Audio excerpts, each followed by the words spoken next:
Bom, então eu gostaria de declarar aberto nosso trabalho de hoje, do dia 15 de agosto, nosso primeiro encontro da Declaim. Não falo como diretor, organizador, etc., falo apenas como um secretário, né? Essa é uma das questões que vou colocar, inclusive, em discussão com todos aqui, mas tendo visto que temos o pontapé inicial, eu tomo a palavra apenas para fazer essa apresentação.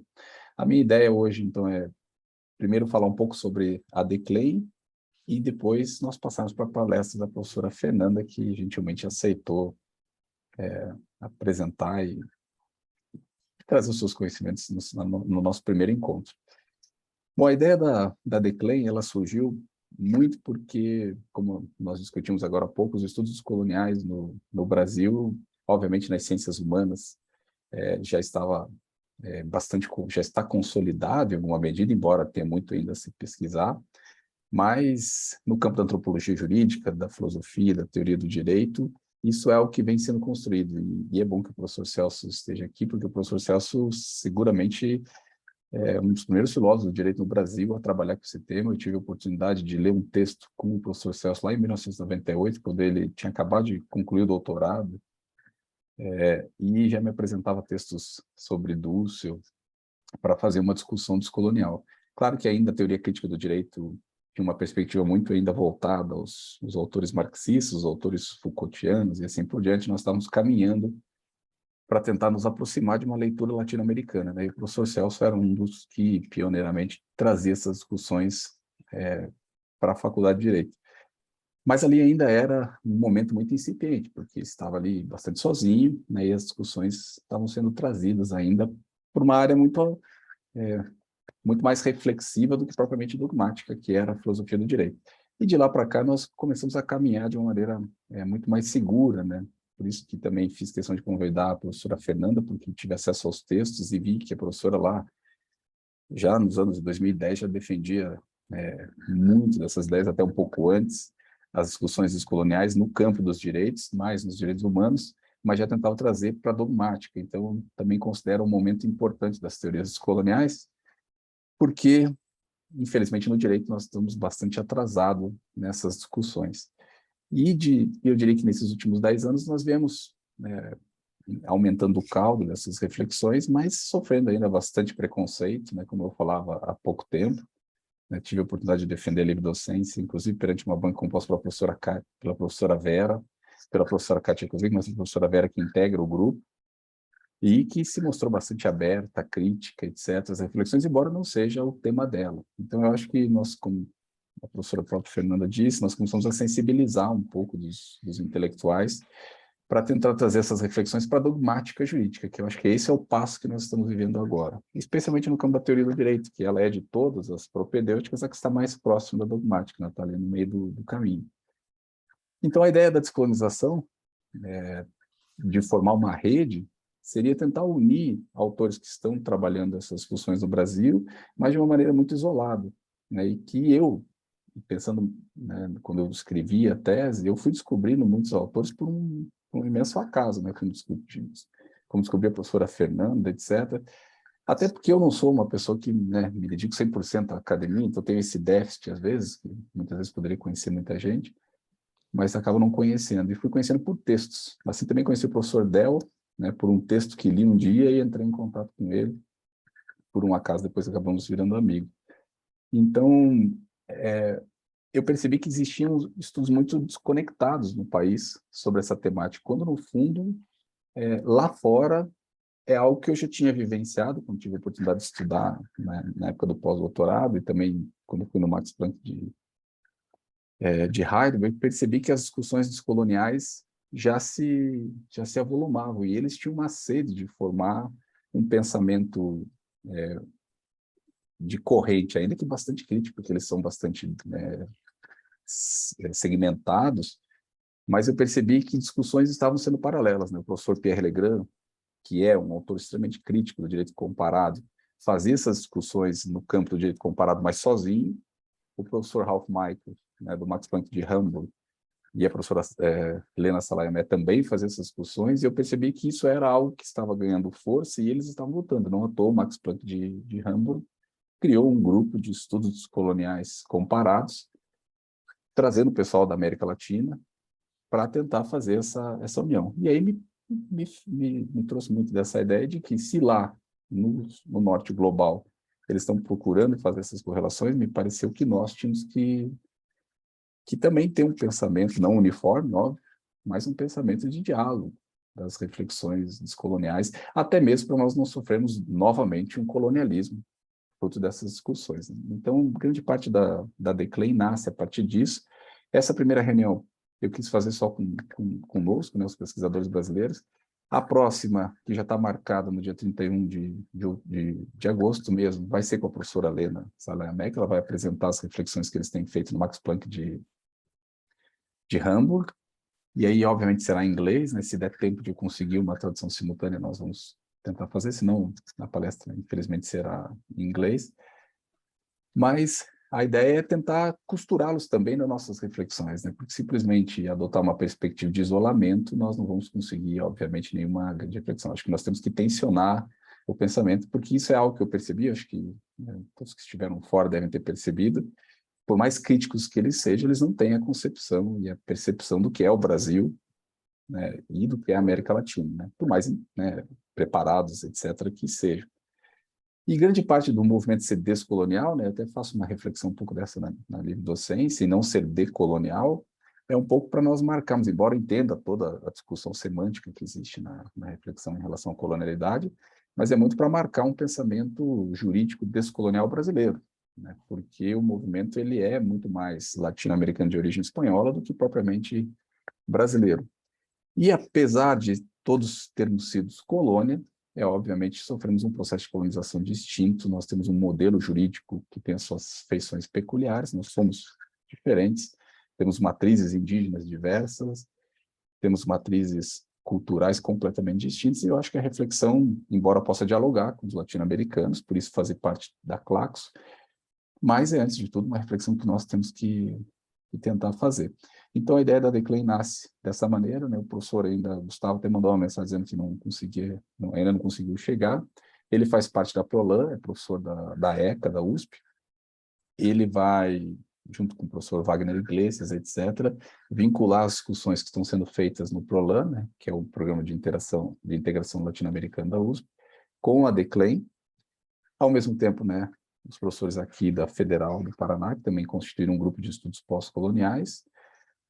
O professor Del, que também trabalha com o pessoal da UERJ, numa perspectiva mais comparativista, mas que também tem feito reflexões descoloniais com o seu grupo. E a ideia da Declaim seria propriamente uma rede, não um grupo de estudos, né? Por isso que ela só está formalizada na Católica, mas a minha ideia, e nós estamos em vias de concluir o site, não há uma direção propriamente dita, seria só uma secretaria para nós organizarmos, e eu gostaria que fosse rotativa, né? Assim, nós estabeleceríamos aí por um prazo, uma organização ao meu cargo ali só porque eu estou criando essas primeiras palestras, mas eu gostaria de que, obviamente, isso mudasse entre todas as pessoas que integram a rede para ser efetivamente um debate, um discurso.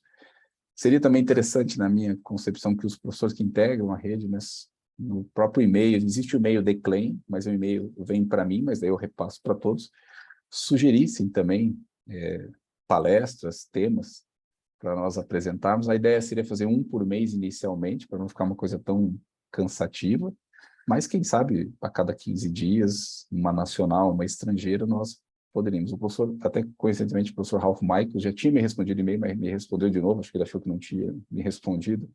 Ele me respondeu hoje, agora há pouco, dizendo que ficava feliz de integrar e que era para sugerir que dia que ele falaria, se nós quiséssemos que ele falasse, né? Uma pessoa extremamente humilde. Então, a minha ideia era também isso, que todos do grupo apresentassem sempre que tivessem interesse, uma palestra, um tema, porque a ideia não era uma coisa muito formal, era algo muito de um insight já refletido, mas, eu estou pensando, por exemplo, numa perspectiva como, né, eu até trabalhei um pouco, uma ideia de escuta étnica, que é algo que eu acho que poderia ser uma ferramenta dentro do projeto descolonial. E aí eu apresentaria no grupo, falar, eu gostaria de falar sobre escuta étnica. Porque eu percebi muito nesse contato com os pesquisadores estrangeiros, com a professora Shirley Munch, né, que o professor Del também manteve contato, da Georgetown, que eles querem muito ouvir de nós. O que nós estamos trabalhando sobre essa perspectiva descolonial. Até mesmo porque o campo deles acaba sendo um pouco estagnado, né, nessas reflexões. E aí, me parece que nós apresentarmos essas discussões sempre que possível seria interessante. Então, eu até deixo aberto aqui para que haja essa sugestão, né, de vocês, de uma maneira bastante livre, franca, gostaria de falar sobre isso. E daí nós nos reuniríamos, porque eu percebi, né, e até a professora Fernanda teve acesso àquela sentença, eu percebi que quando eu me deparei lá em 2014 com um caso judicial que me demandava uma reflexão descolonial, que eu não tinha, que envolvia discussões de crimes culturalmente motivados, quando não existia nenhum caso na jurisprudência brasileira que trabalhava isso, eu me sentia absolutamente perdido na reflexão sobre o caso, que é uma vergonha, de certo modo, né? Pensando que eu tinha que dar uma decisão. Mas, antes de tudo, eu tinha que estudar e refletir. E aí eu comecei a caçar pessoas que falavam sobre o assunto para ver se eu ia entender sobre o mundo e sobre o projeto descolonial, e foi ali que eu tive bastante acesso a isso. E ali eu percebi que um grupo como esse auxiliaria muito, né, a hora que alguém tivesse uma reflexão, porque daí eu colocaria, por exemplo, uma ideia à prova, e aí todos, eventualmente, como numa livre docência, me achacariam, né, e fariam as suas considerações, a ponto de ou eu me desdobro e respondo, ou eu percebo que eu estou no lugar errado da reflexão, né? Então, essa é a ideia da Declay, né? Fiquem livres, naturalmente, para falar. Eu vou passar a palavra inicialmente ao professor Del, porque nós já tínhamos conversado um pouco sobre a ideia dos financiamentos que nós estamos buscando agora, mas depois também, antes de nós passarmos para a palavra à professora Fernanda, para a sua conferência, que ficassem livres para falar, etc. E, antes de tudo, agradeço novamente a presença do professor Celso. O professor Celso, aqui não é bajulação, né? Eu não sou bajulador, nunca fui, o professor Celso sabe disso, mas foi uma pessoa importante, esteve na minha banca de graduação, na minha banca de mestrado lá na USP, na minha banca de doutorado da USP, e sempre com as suas reflexões críticas, de uma maneira bastante gentil, mas sempre me levando a uma reflexão interessante. Então, ter a presença do professor, não só porque agora é emérito, mas para mim sempre foi significativo. É um prazer imenso, uma autoridade que dá uma elevação para as reflexões do grupo. Obrigado, professor Celso. Obrigado, eu que agradeço. Del, fique à vontade. Obrigado, Guilherme. Para aqueles que eu ainda não cumprimentei, é um prazer enorme estar nesse espaço que, de certa forma, para mim, pessoalmente, é um espaço que eu entendo como importantíssimo, um lugar onde a gente vai poder fazer, de fato, trocas intelectuais, intercambiar as ideias, colocá-las à prova, de uma maneira em que a gente possa construir essa rede de forma sólida. E, evidentemente, o pragmatismo, em certo sentido institucional, se faz necessário. E aqui em Brasília a gente está tentando iniciar esse processo de busca por fomentos, aqui, sobretudo, inicialmente, na Fundação de Amparo à Pesquisa do Distrito Federal, ainda tentando identificar qual tipo qual seria o melhor edital para que a gente pudesse estabelecer um financiamento público que pudesse apoiar a pesquisa que a gente pretende fazer na Católica e, né, como classicamente a gente fala, animar o ecossistema, né, de pesquisa aqui. Então, a gente tem muitas ideias, todas essas ideias estão ligadas a essa ideia de troca contínua entre os pesquisadores e entre os possíveis bolsistas que vão participar institucionalizados aqui, com a intenção de poder tentar trazer uma escola de verão em que a gente possa ter a presença física dos docentes, tanto brasileiros quanto estrangeiros, em ambientes presenciais, em que eles possam estar, de fato, estabelecendo esse contato, essa conversa, na busca de produções em conjunto. A gente pensou agora numa tentativa de formular um local no espaço da biblioteca, e aí a gente estava até conversando, eu e o Guilherme, é uma coisa que talvez a gente precise de tentar sistematizar essa produção científica, e coincidentemente o Tarcísio perguntou Onde eu encontro essas bibliografias, quais são as revistas em que eu possa submeter, qual é essa literatura, talvez esse trabalho que seja um trabalho de sistematização dessa literatura, que já acontece de formas isoladas, possa ser um bom caminho para a gente começar a pensar em montar uma biblioteca dentro da Universidade Católica de Brasília dedicada a esse diálogo entre o direito e as perspectivas críticas comparadas e decoloniais. Enfim, uma série de projetos que estão sendo iniciados agora, uma série de ideias que precisam ainda de se tornar projetos, e que seria muito importante para todos nós aqui de Brasília, mais uma vez, dialogar com vocês, dialogar com os pesquisadores que têm iniciativas próprias, iniciativas que em alguns momentos foram super bem sucedidas, outras iniciativas que talvez vocês possam nos dizer, olha, por esse caminho não deu muito certo aqui, e que a gente possa, inclusive, tentar estabelecer projetos em conjunto, em que essa rede possa se tornar cada vez mais sólida e também, por que não, sobretudo, institucionalizada. Nos pedidos de fomento, na busca pelos editais que sejam mais adequados para as ideias que nós estamos fazendo.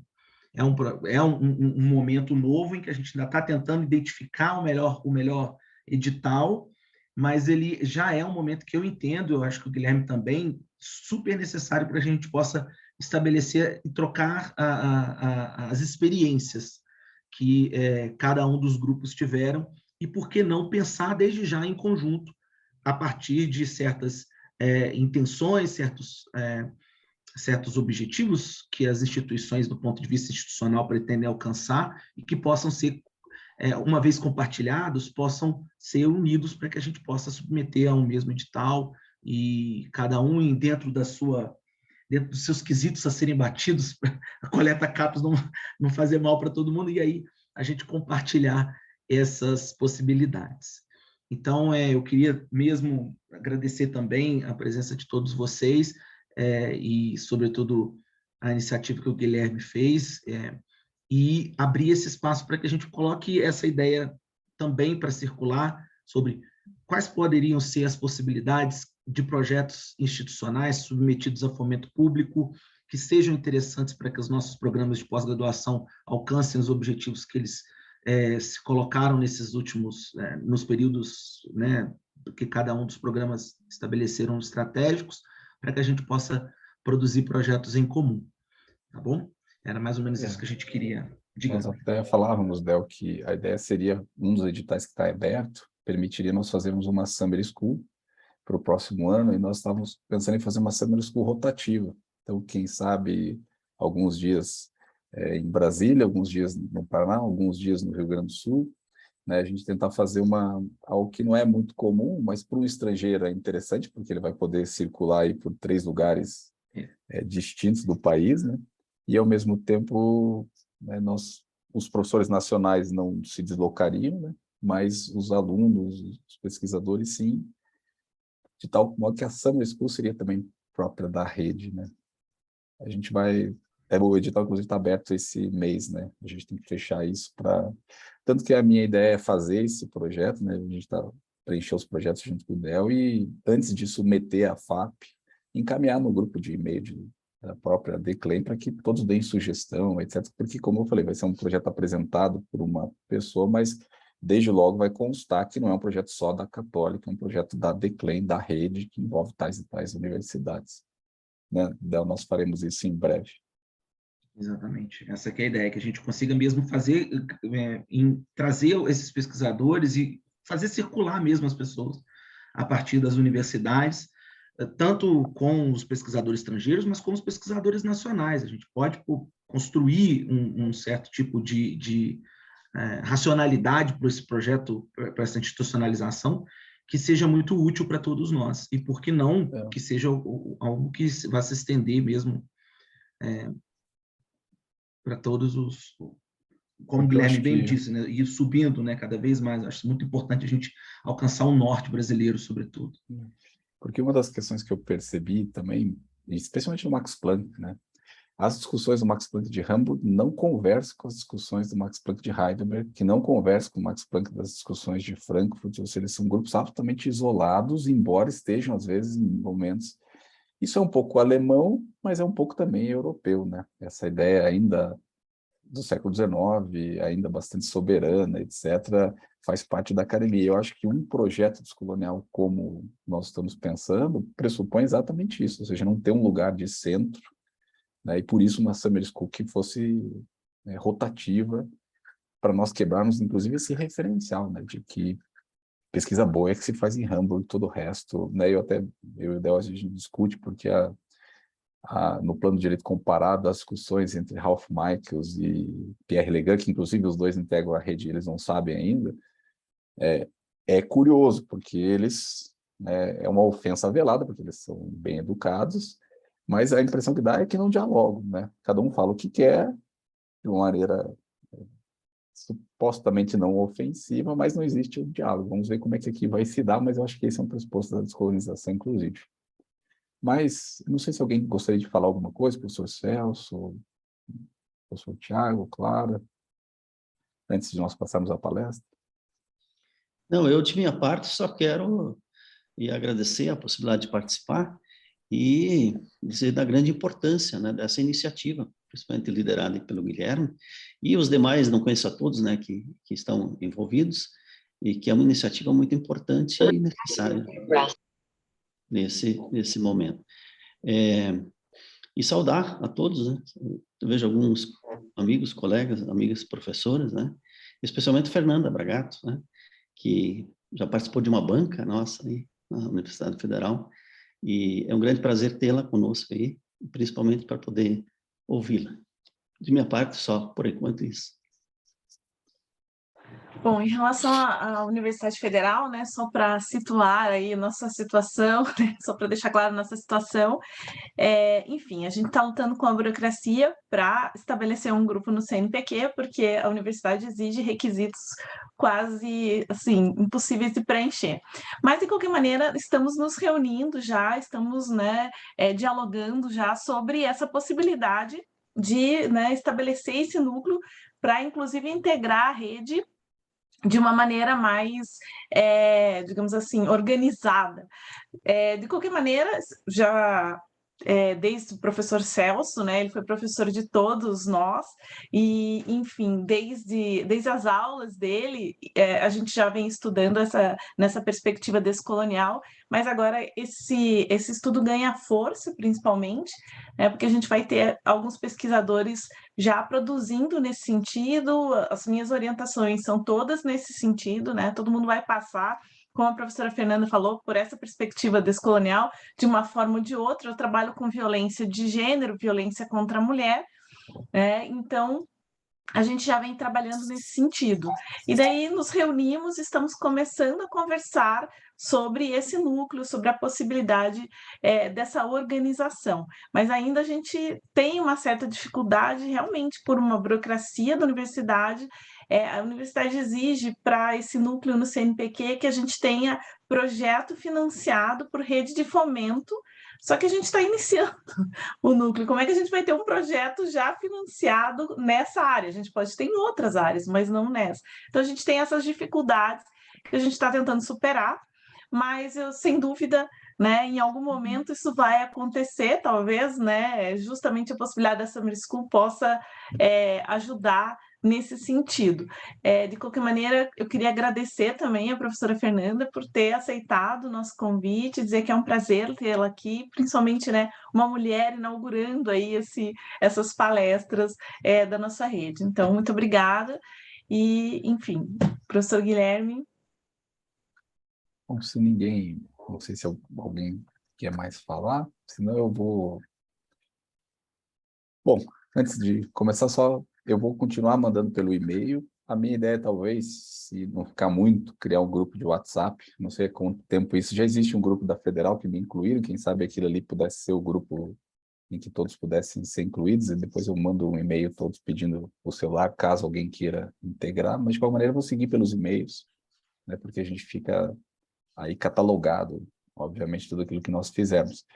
Então, eu gostaria de inicialmente agradecer a presença da professora Fernanda Bragato. Como eu disse, eu a descobri por um acaso, lendo seus textos, e aí fui perceber o quanto, no fundo, as reflexões descoloniais, eu já estava ali concluindo o meu trabalho dali de vocês, quando eu descobri os textos, e aí eu percebi que eu tinha que ler antes de concluir várias coisas, E assim foi, tive o prazer de ler a professora Fernanda, e essa é a razão do convite, né, que fiz à professora, justamente por causa disso, né, no momento que era decisivo ali da conclusão da tese, li seus textos e percebi o quanto, no fundo, ela já estava muito além da reflexão, porque já vinha há muitos anos fazendo, e aí percebi que era importante a presença dela para dar o start na nossa rede, né. Eu vou fazer uma breve apresentação, porque, óbvio, como toda apresentação fica de fora, e vou fazer de uma maneira institucional com aquilo que ela se apresenta nas redes sociais, nas redes sociais institucionais, né? Mas não, evidentemente, aquilo que talvez merecesse, né? A professora Fernanda, ela é formada pela Federal do Rio Grande do Sul, fez seu mestrado e seu doutorado pela Unicinos, fez seu pós-doutorado pela Birkbeck, né, na Birkbeck College, na Universidade de Londres, foi professora também visitante na Cardoso Law School, é professora da Universidade, da Unicinos, seja na graduação, seja na pós-graduação, com diversos textos já publicados nessa área descolonial, que é, como eu dizia, uma raridade ainda hoje no Brasil, especialmente no campo dos direitos humanos, mas no campo jurídico, que é algo bastante significativo. Não à toa, então, a professora Fernanda, pelo que nos informou, dará uma palestra sobre uma releitura dos direitos humanos a partir dos estudos coloniais. Professora, fique à vontade, né, o tempo que entender necessário, e se aceitar, ao final nós podemos eventualmente fazer um debate sobre o seu tema. Professora, muito obrigado novamente por ter aceitado. Muito obrigada, professor Guilherme, pelo convite. Eu fico muito honrada, né, em ter sido convidada para fazer a abertura, então, dos trabalhos do DECLEM, né. Realmente é uma grande honra para mim estar aqui com vocês e né, nessa condição, então, de primeira pessoa a falar, a conversar com vocês, porque eu não vou fazer uma conferência, uma palestra, eu acho que é mais uma conversa, um debate, né, de ideias aqui com vocês, né, mas espero não decepcioná-los por isso, de fazer uma conversa mais livre, assim, porque eu até tinha preparado algumas coisas, mas depois do que vocês falaram aqui, eu comecei a pensar outras e eu acho que eu vou mudar um pouco o roteiro e vou me arriscar a fazer algo mais espontâneo. Vamos ver se eu não vou me atrapalhar, mas é só para mais lançar algumas ideias que eu tenho tido, alguns questionamentos, algumas preocupações, para a gente mesmo gerar um debate aqui.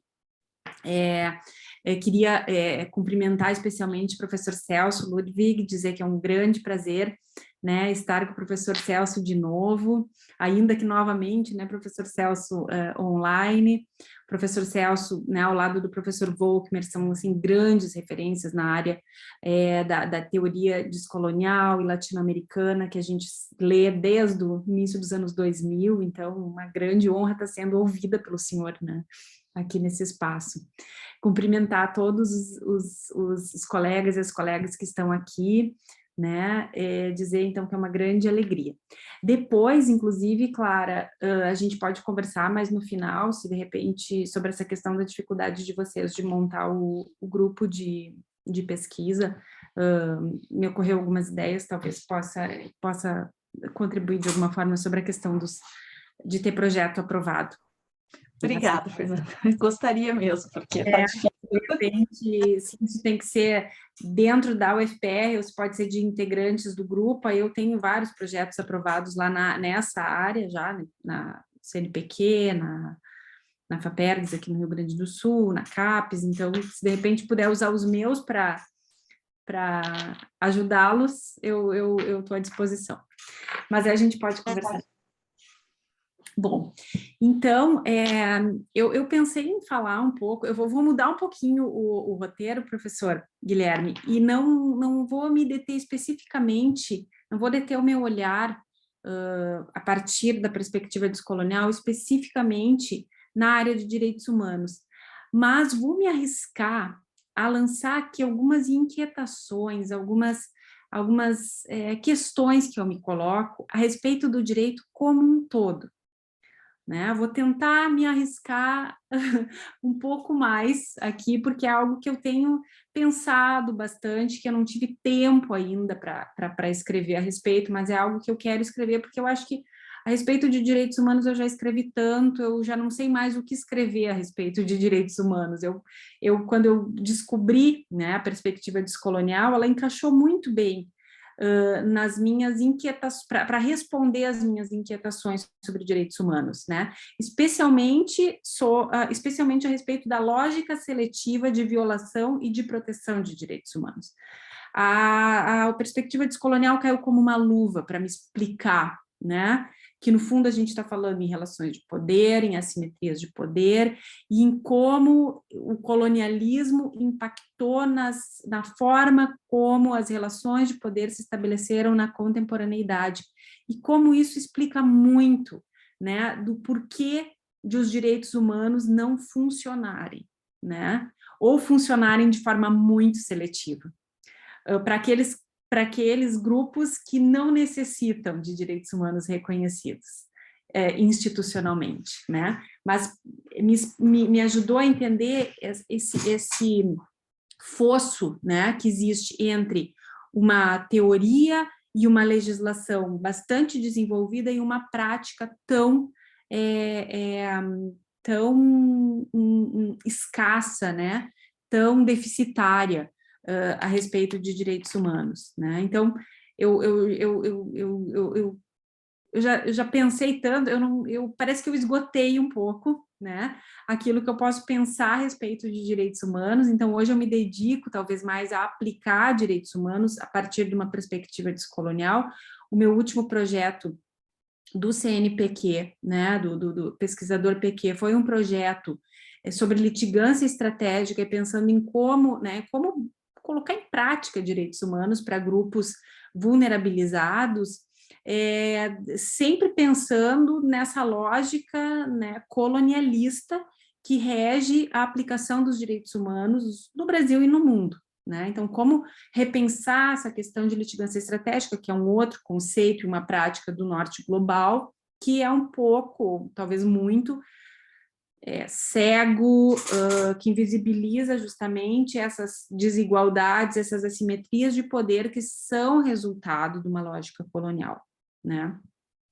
Então, assim, eu tenho há bastante tempo usado feito um caminho paralelo de leitura teórica, né, desse referencial teórico e de aplicação disso, né, para explicar problemas práticos dos direitos humanos, né? Então, desde o início, quando eu comecei a trabalhar com essa perspectiva teórica, eu achei ela muito, digamos assim, muito pé no chão. Ela ajudou a entender problemas e questões concretas, questões práticas, ela me ajudou muito a entender, né, de fato, como o direito funcionava a ponto, ou não funcionava, né, a ponto de os direitos humanos serem normas jurídicas válidas, né, sem eficácia, né, e por que isso acontecia, né, e o que o colonialismo tinha a ver com isso, afinal, o que o colonialismo tem a ver com o fato, né, de que os direitos humanos são direitos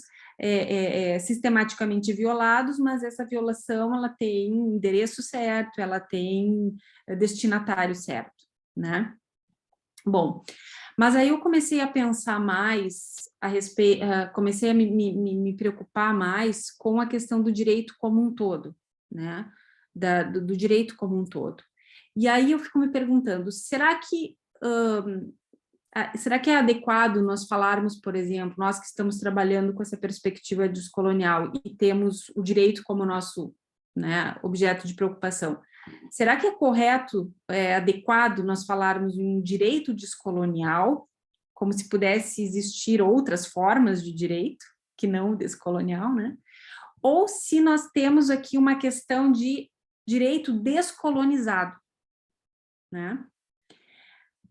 Descolonial não uma característica, uma qualidade do direito, né? Mas um direito descolonizado porque partimos do pressuposto de que o direito está colonizado, né? Não que o direito é colonizado, mas que o direito está colonizado. E aí eu sempre penso o direito de uma forma, o direito política e o direito O direito enquanto na sua forma mais política e o direito na sua forma mais institucional, judiciária, né? Então, quando eu sempre falo para os meus alunos, né, em introdução ao estudo do direito, qual é a função de vocês aqui? Para que vocês estão estudando direito? Né? O que vocês vão fazer? Então, o que o médico faz? O que o engenheiro faz? O que um bacharel em direito faz? Né? Não importa em qual carreira.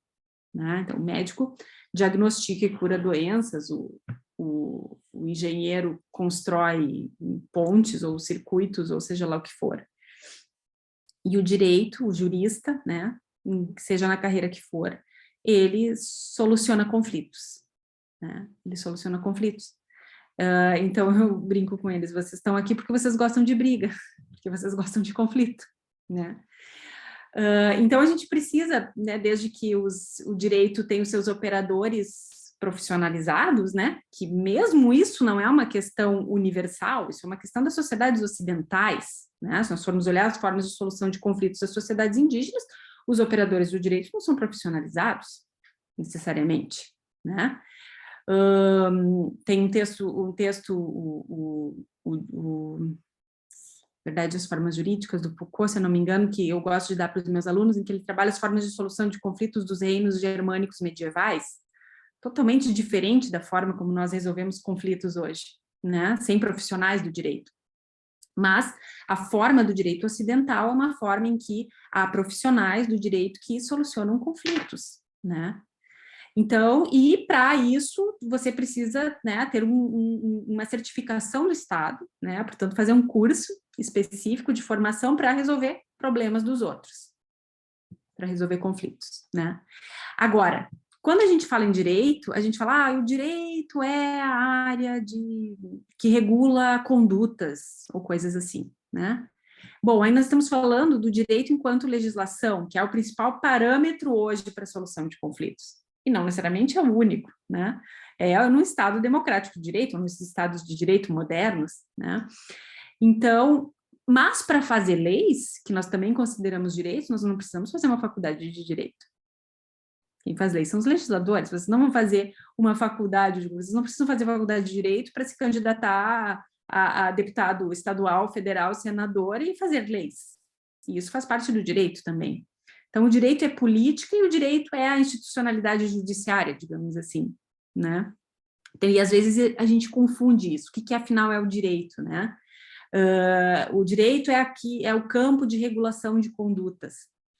Ok, não só o direito regula, né, condutas, a religião regula, a moral regula, enfim, mas nós temos, claro, uma institucionalidade gigante, né, que são os parlamentos, onde o direito é produzido.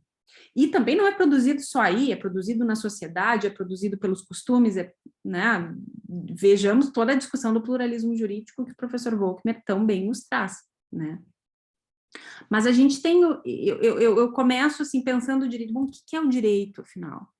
O que é o direito nas sociedades, a partir das sociedades modernas, né?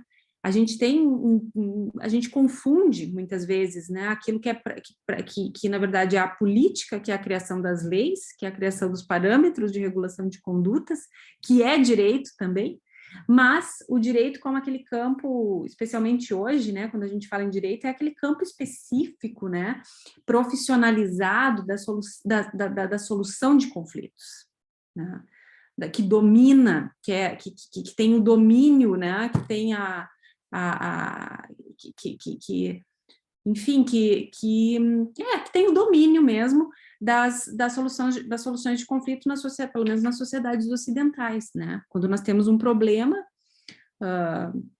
não qualquer problema, né? Não um problema psicológico, mas um problema em que é necessário que haja um terceiro para arbitrar uma solução, né?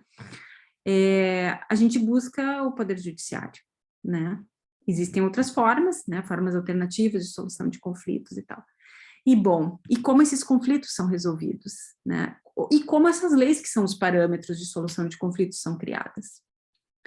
E aí a gente entra, né, a gente situa o direito dentro, tira o direito do vácuo e situa o direito dentro das relações sociais. E dentro, efetivamente, das relações de poder, que atravessam as relações sociais.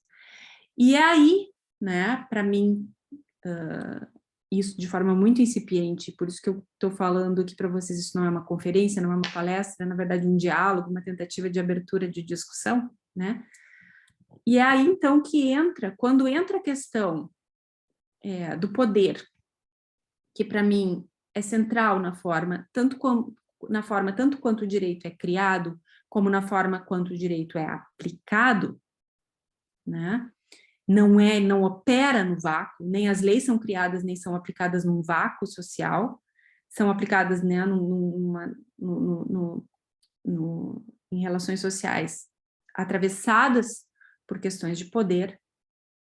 É aí que eu entendo importante a perspectiva descolonial, para a gente entender, né, como essas relações de poder se estabelecem, né, e também como elas podem ser rompidas, como elas podem ser superadas, né. E aí, então, a perspectiva descolonial, ela nos ajuda a entender como o direito opera, né, e ela pode nos dar pistas para buscar formas de superação disso. E quando a gente vê quais são essas pistas, quais são essas formas de superação, a gente vê o tamanho do desafio, que é gigante, que é enorme. Por isso que eu falo não de um direito descolonial, mas de um direito descolonizado, né? Um direito pós-giro colonial. E aí, então, é que todas essas, eu acho que é um pouco por aí. Evidentemente que existem outras formas de se aproximar do estudo do direito a partir da perspectiva descolonial, essa é apenas uma forma que eu venho pensando em trabalhar nos próximos anos, né, esse tema, que eu comecei, eu acho que eu fiz um caminho inverso, eu comecei já com uma questão, eu me apropriei, né, de certa forma, da teoria descolonial e apliquei aos direitos humanos, e agora eu fiz uma espécie de um recuo, assim, para entender melhor o direito, como o direito funciona em geral, né? E em que medida a perspectiva descolonial ela poderia nos auxiliar. Então, eu não acho, dentro dessa minha ideia, eu não acho adequado falar em direito descolonial, como se pudesse existir um direito colonial, né, ou outras formas, enfim, mas um direito descolonizado, porque o direito tem um problema, né, que direito? Esse direito que nós praticamos, que se forjou a partir da modernidade ocidental, e eu não vou fazer aqui toda uma releitura dos processos de formação do direito moderno, que isso todo mundo aqui sabe, né? Mas a forma como esse direito, então, e que muitos autores de forma brilhante já colocam, mas que falta, eu acho que um pouco, essa contribuição do campo descolonial, tanto para fazer o diagnóstico do quão colonial o direito é, de quão colonial o direito opera, sobretudo em sociedades desiguais e pós-coloniais, como é o caso latino-americano, né, em que isso é muito evidente, né, quanto para nos indicar formas de superação disso, né, como nos indicar formas de superação, por mais difíceis e talvez utópicas que elas sejam, né, e isso eu acho que no campo do direito é uma agenda de pesquisa que ainda precisa ser realizada, precisa ser feita. Eu acho que faltam mais estudos no direito sobre isso, né? Sobre como de fato o direito opera, ou se de fato o direito opera, né? Porque parece que eu estou fazendo já não estou tendo uma atitude muito investigativa, que eu já estou partindo das verdades pré-estabelecidas, que eu tanto critico os meus alunos. Mas, enfim, é uma hipótese bem forte, eu diria, né, de que o direito, sim, opera de forma bastante colonizada, porque ela reproduz justamente essas lógicas, a lógica colonial de dominação, né? E que basicamente, eu vou tentar ser bem didática e talvez eu peque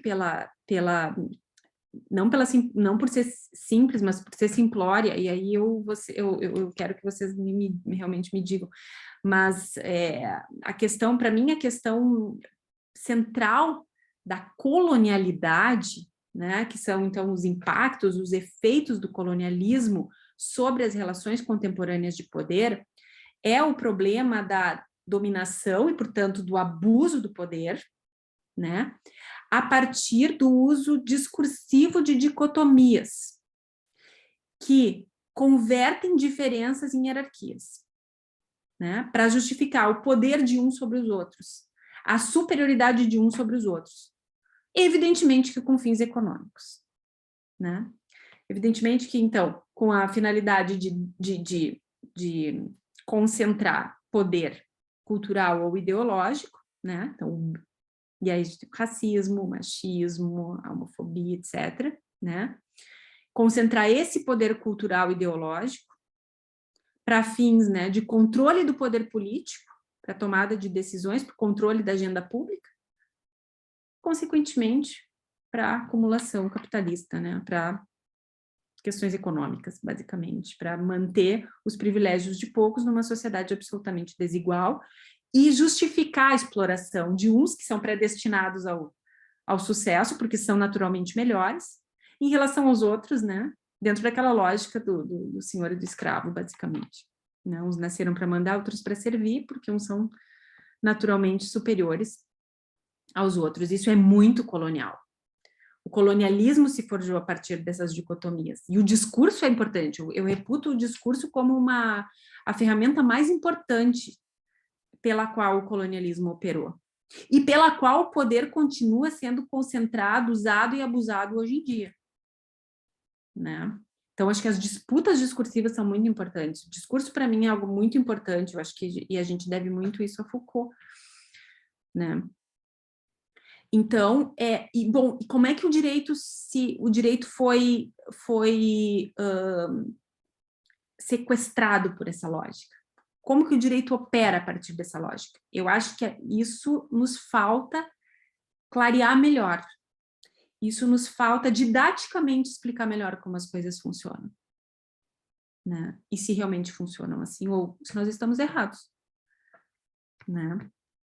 E aí, bom, se é assim, como se supera isso? Né? Como se supera? Como que a gente cria leis, como que a gente, ou pelo menos resolve conflitos, que são conflitos, assim, parece algo tão abstrato, né? Mas violações de direitos, uma violação de direitos é um conflito, né? Uma briga de vizinhos é um conflito, um crime é um conflito. Aqui eu estou falando de todas aquelas relações sociais, né? Estou nominando, enquadrando nessa categoria de conflitos tudo aquilo que... E esses conflitos acontecem em situações de absurda desigualdade na nossa sociedade, né? A gente tem, por exemplo, hoje, dentro de uma perspectiva, eu acho, né, de busca de descolonização do direito, por exemplo, essa resolução, as resoluções do CNJ a respeito, né, eu não me lembro agora os números, eu sou péssima em lembrar número de artigo, de lei, de resolução, mas enfim, sobre condução de processos judiciais indígenas, julgamento com perspectiva de gênero, né? Então, você tem alguns dogmas do direito que são usados para se contrapor a essas tentativas de descolonizar o direito, como, por exemplo, julgamento com perspectiva de gênero macula a imparcialidade do juiz, né? Isso é algo que tem sido muito trazido, né? E não tem nada disso, né? Não é uma questão de imparcialidade, não é uma questão de que vai macular a imparcialidade, né? É uma questão de simplesmente reconhecer a situação ou a condição na qual os conflitos se desenrolam, na absurda disparidade de armas das pessoas envolvidas num conflito, né? Ou seja, constatar uma condição social, uma situação social tal como ela é, né? E aí, o que é a igualdade formal sobre a qual o direito moderno se construiu ajuda na colonização do direito, né? A criação da abstração das relações sociais como se elas operassem num campo neutro de paridade de armas, de igualdade entre os sujeitos, que é a maior ficção, eu diria até maliciosa, criada, né, pelas elites ocidentais para que o direito operasse como reprodutor de desigualdades, como reprodutor das assimetrias de poder, né? A gente vive em sociedades absurdamente desiguais, com disparidades imensas de armas, né? E o judiciário, que é hoje o corpo encarregado de solucionar conflitos quase que com exclusividade, se vale de uma perspectiva, né, de realidade totalmente distorcida. E quando você fala que tem que usar a perspectiva de gênero para julgar determinados casos, está maculando a imparcialidade do juiz, né? Então, eu acho que uma agenda de pesquisa interessante, inclusive para esse grupo, é justamente pensar, fazer diagnósticos de como realmente o direito opera, se e como o direito opera desde uma lógica colonial, né? Nesse sentido de que, bom, inclusive esse exemplo que eu dei pode ter parecido um pouco difícil de entender a partir da minha noção inicial, né, de colonialidade, mas é justamente a criação de ficções de neutralidade, de igualdade, para esconder essas assimetrias de poder, né, que marcam as relações sociais e que justificam, né, a superioridade de uns em relação aos outros, os privilégios de um em relação aos outros, as prerrogativas de uns em relação aos outros, né? Então, isso é algo que a gente precisa pensar também, como o direito ignora deliberadamente, né, questões sociais que são essenciais para a solução justa de um conflito. Por que o direito ignora de forma deliberada questões concretas que são parte dos conflitos, para não resolvê-los e para reforçar as assimetrias de poder dentro da nossa sociedade, né? E isso é muito claro no Brasil, mas isso é muito claro no Ocidente como um todo.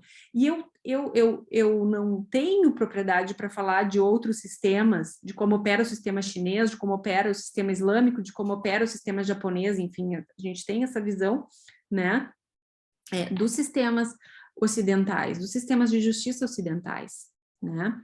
Nós temos, inclusive, mais avanços no campo da política, no campo legislativo, do que no campo judiciário, do que no campo da aplicação do direito, no campo da solução de conflitos, efetivamente. Então, eu acho que a gente precisa, de uma forma mais sistemática, mais séria, fazer os diagnósticos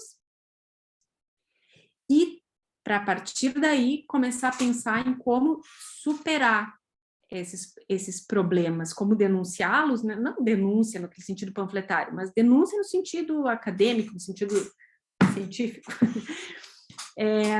de como realmente se e como o direito opera colonialmente, né? Sempre deixando claro o que é a lógica colonial, o que é a colonialidade, né? Não é mais colonialismo, é colonialidade.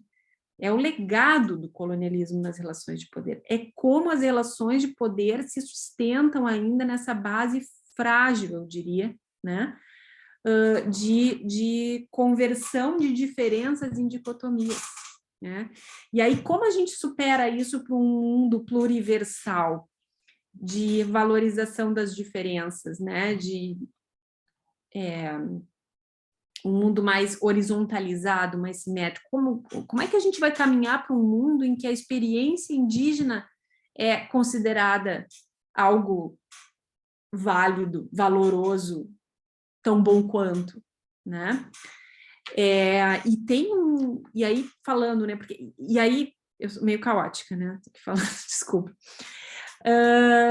E é isso que eu acho interessante na perspectiva descolonial, porque ela é uma perspectiva ao mesmo tempo, assim como o marxismo, né? Ao mesmo tempo, ela nos dá ferramentas teórico-diagnósticas e também prescritivas, né? Também é propositiva, ela é uma teoria propositiva, né? Só que, diferentemente do marxismo, da qual ela bebe também, né, de alguma forma, diferentemente do marxismo, eu acho que é aí que ela avança, na sua dimensão propositiva, a perspectiva descolonial, ela não propõe inversões. Em que sentido? No sentido de que, para mim, de certa forma, o marxismo ele é inversivo, né? Agora não é mais a burguesia, é o proletariado que vai mandar. A lógica dicotômica continua, né? A lógica dicotômica só muda, só inverte agora quem vai mandar. E aí tem um professor da Unirio que eu gosto muito, professor Charles Feitosa, que ele faz uma leitura do Derrida, da desconstrução de Derrida, que eu gosto bastante, em que ele fala que a gente tem hoje, né, as teorias hegemônicas é uma versão, as tentativas de superação, na maioria das vezes, são inversões, mas a desconstrução implica uma transversão, né? Ou seja, aplicando isso para a teoria descolonial, uma transversão, para mim, implica uma implosão das relações, da forma da forma de exercício do poder baseado em dicotomias.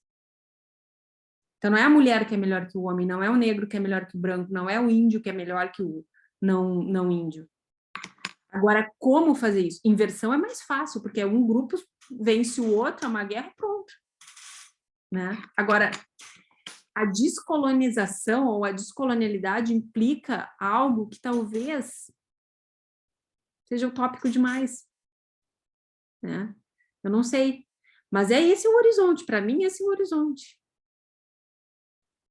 Sabe? E é muito difícil. Mas, para mim, descolonialidade é dentro dessa desconstrução, né? No sentido de superação das estruturas, da forma como o poder se estrutura.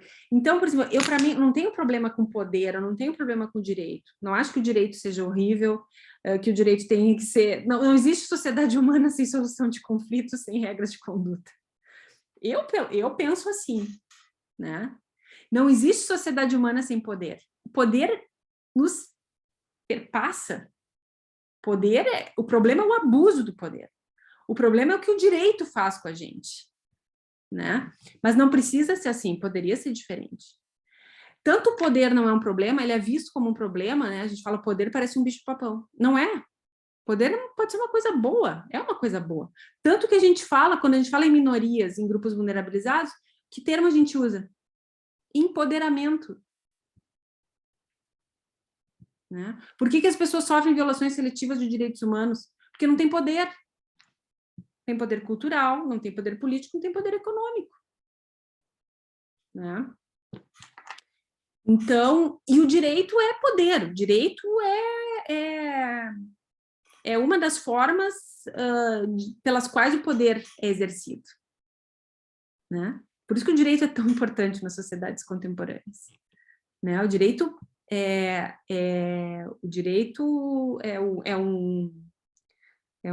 faltou a palavra agora, mas um dos grandes mecanismos de poder, né? Das nossas sociedades contemporâneas. E o poder, em todas as instâncias, está colonizado. Dentro de casa, a relação entre marido e mulher, né?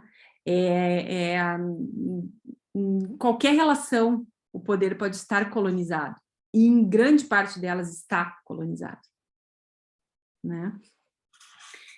Então, eu pensei, assim, a hora foi um pouco diferente do que eu queria falar, mas quando a gente começou a conversar aqui e ver que esse é um grupo que está surgindo, que tem a intenção de congregar vários pesquisadores no Brasil, eu conheço vários outros que não estão aqui, que eu poderia também sugerir, enfim, eu acho que a gente tem uma tarefa, que é uma agenda de pesquisa.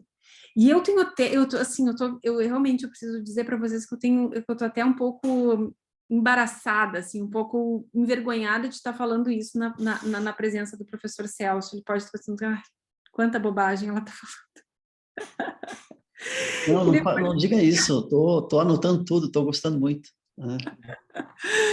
Mas é assim, mais pensando, eu não tenho resposta, é só eu acho que é uma agenda de pesquisa, pode haver outras, né? Mas isso é algo que vem me inquietando, e eu vou dizer, dando aula de graduação, introdução ao direito.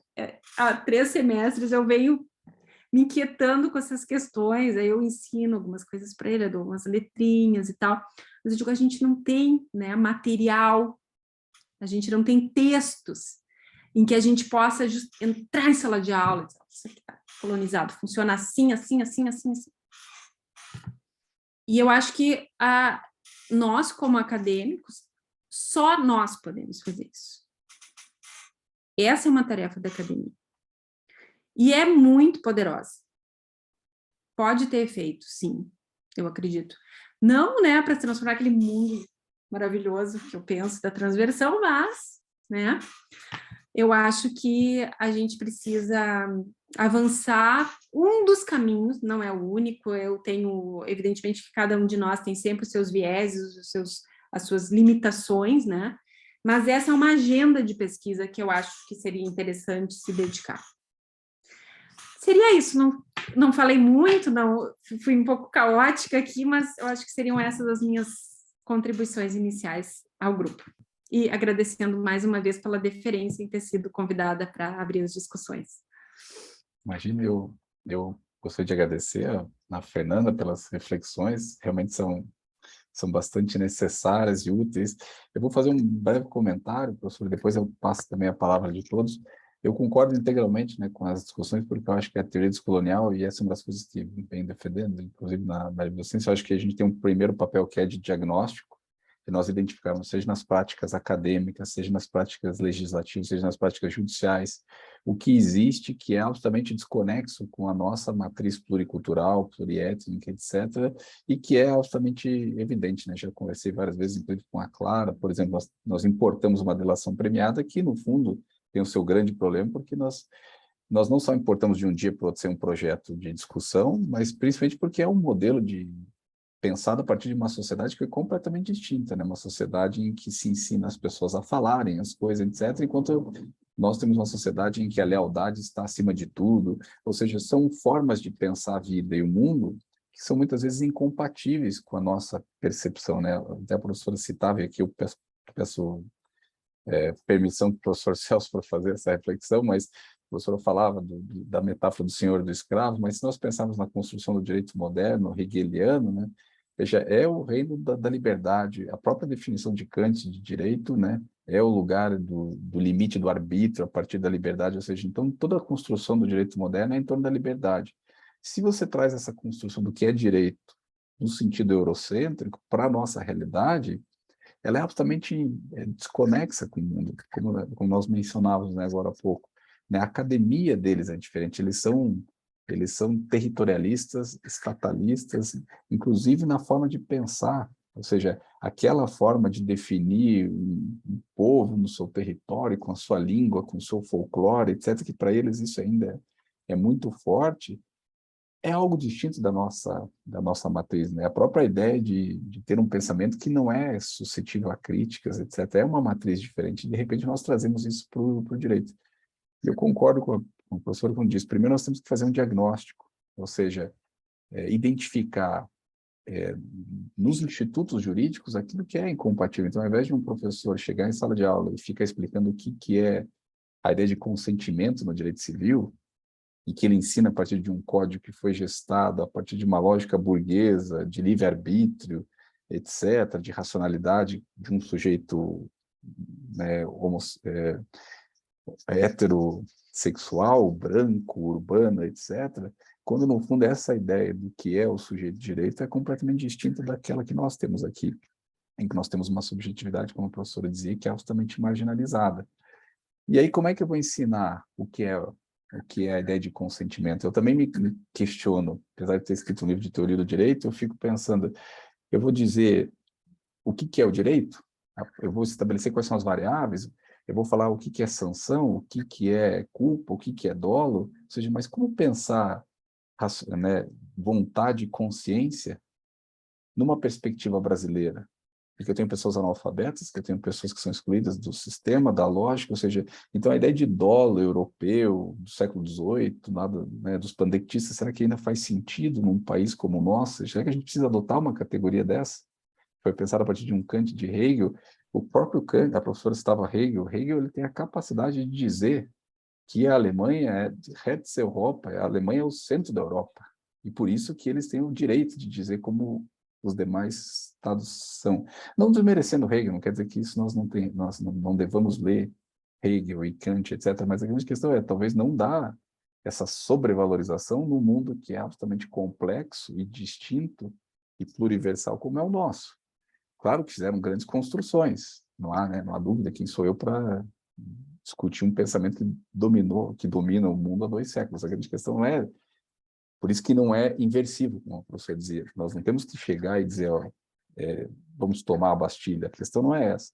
A questão é identificar o que é desconexo com a realidade brasileira e tentar, aquilo que eu até escrevi na tese, como um movimento de desconstrução, de desmarginalização, de desestabilização das categorias tradicionais, para daí, quando o professor de processo civil for falar de legitimidade ativa, ele não só diga um conceito, vinculação com o direito material.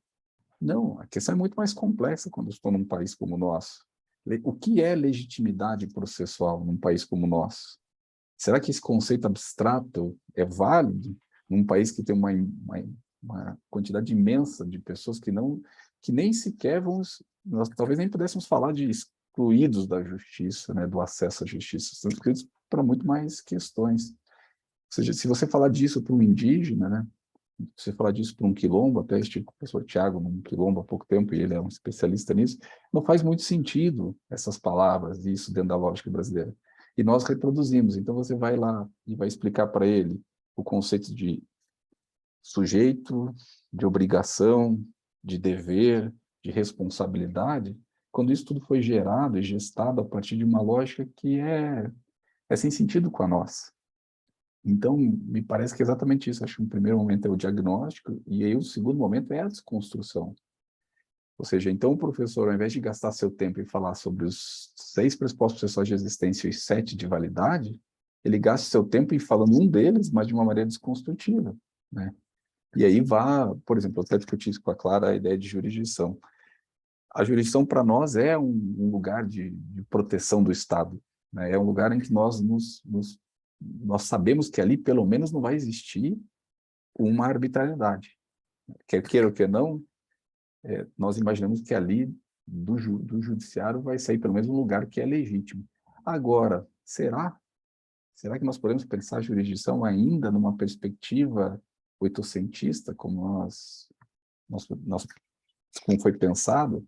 Veja, nossos processualistas civis ainda falam de Carnelucci, Chiovenda, sem desmerecer, claro, foram geniais, mas a questão é, será que faz sentido, como eu estive lá com o Tiago, cheguei como um juiz num quilombo, aquilo não faz sentido, não faz lógica no mundo deles, eles não estão nem aí para o Poder Judiciário. E quando o Poder Judiciário serve, não serve a nada, senão a destruição, a deslegitimação. Então, eu concordo que eu acho que o primeiro momento é a identificação, o diagnóstico, e o segundo momento é tentar desconstruir em cada uma das reflexões, inclusive para nós mesmos, né? Porque eu vejo que eu reproduzo, e aí, à medida que eu estou falando de algo, é que eu me dou conta de alguma coisa que eu falo, mas eu não tinha pensado nisso, eu não tinha parado para refletir, e eu acredito que isso é válido, né? Só fazendo um parênteses, minha filha tem 7 anos, e eu vejo assim, ela está sendo educada numa geração contra bullying. E eu percebo que, às vezes, eu às vezes vou fazer um comentário, eu tento ser crítico, reflexivo, etc., mas às vezes me escapa. Eu pergunto, quem que é aquele teu amiguinho dela? Fala, quem? Eu falo japonês ali. Mas eu falo assim, porque eu sou de uma geração em que japoneses eram chamados de japa, etc., de uma maneira absurda. E eu vejo que para ela aquilo não faz sentido. Assim, o mundo dela, porque ela já está sendo educada, não só por mim, mas digo, pela própria escola, pela geração, as variáveis físicas já não são questões identitárias relevantes. Eles são tão coibidos a se valer e não serem gordofóbicos, etc., que ela realmente, com 7 anos, pensa um mundo diferente do que eu tenho que fazer um exercício diário, assim, de não me valer de uma característica para mencionar uma pessoa. Mas ela consegue. E se ela consegue é porque ela passou por um processo de desconstrução. E eu penso no projeto Descolonial do Direito como isso. Eu acho que agora, obviamente, nós que gastamos 5 anos lendo um código bevilacco ainda, talvez não faça muito sentido. Mas para uma próxima geração que vai estudar os elementos essenciais, né? Pensemos assim na teoria geral do direito, nós ainda ensinamos essas categorias que foram pensadas num modelo absolutamente conservador na própria Alemanha. E eu acho que aí é uma geração muda. Né? Professor Guilherme, Fique à eu vontade. lembro uma discussão na sala dos professores, lá na Unicinos, dos professores de Direito Civil, escandalizados, né, com as possibilidades legais de alteração do nome das pessoas transgênero, pensando na segurança jurídica das pessoas que se relacionam sexualmente com essas pessoas transgênero, de não serem informadas de que elas estão tendo relações sexuais, Induzimento a erro. mas com um homem. Induzimento a erro. Resgataram induzimento a erro. Induzidos a erro, que pode ser causa de nulidade do matrimônio e Não acredito. coisas assim, né? Então, é esse tipo de coisa que é para evitar uma estupidez no pensamento que nós temos, imagino, por ignorância, muitas vezes, mas o que é triste é que, uma vez alertado, essas coisas às vezes se reproduzem, né? Eu já discuti alguns problemas, às vezes, com os alunos, por que nós ainda não aceitamos a adoção por casais múltiplos, né? 3 casais adotarem uma criança. Porque falta referência para criança. Vejam, mas quem inventou essa ideia de que uma criança precisa ter um papai e uma mamãe para ter uma referência? Em que momento isso aí, europeu, foi criado, em que uma criança não será digna e não terá uma vida decente se ela não for gestada por... Pelo que eu conheço, a maioria dos criminosos e desviados foram criados por papai e mamãe. Então não tem uma lógica, um sentido para dizer, não, isso aí vai dar errado. Os que errado que eu conheci, geralmente, tiveram uma educação tradicional. Então eu penso, mas por que nós não aceitamos uma adoção múltipla? É porque nós ainda acreditamos que existem pesquisas supostamente científicas que disseram em algum momento que um sujeito precisa ter uma referência masculina e uma referência feminina. Porque essas duas figuras em comunhão criam uma pessoa centrada. Veja, isso se reproduz, né? E não precisamos nem trazer argumentos religiosos, né?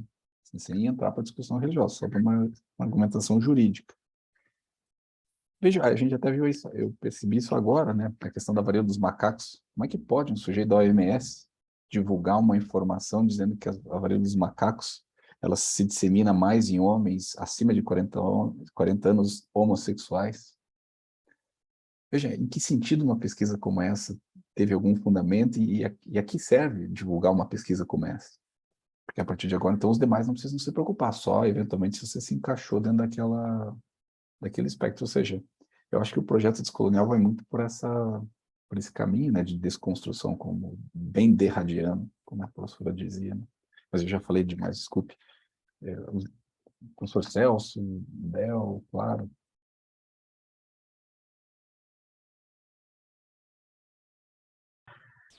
Bom, ouvindo a professora Fernanda, né, eu, assim, me senti bem contemplada e também, ao mesmo tempo, ela expressou muitas das minhas dúvidas, das minhas inquietações. Eu tenho desenvolvido pesquisa, eu desenvolvi uma pesquisa recente, publiquei um artigo, e disso saiu uma tese, que até a Ana Cláudia, que foi a doutoranda aí que defendeu essa tese.